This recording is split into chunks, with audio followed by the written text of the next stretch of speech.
Kamustahin natin ang ating mga isda pagkatapos ng bagyong uwan. Fry ng HB Red.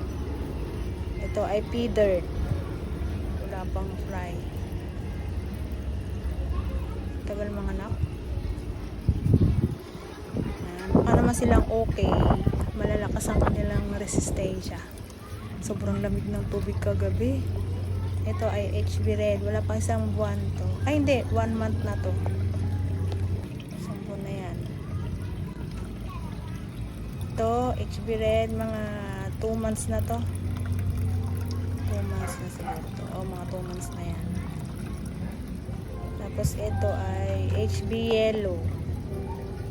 Malalakas ang ating mga isda.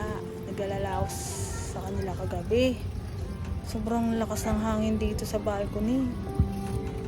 Ang lamig pa ng tubig nila. Buti naman. Okay silang lahat. Ito ay fry ng HB Yellow.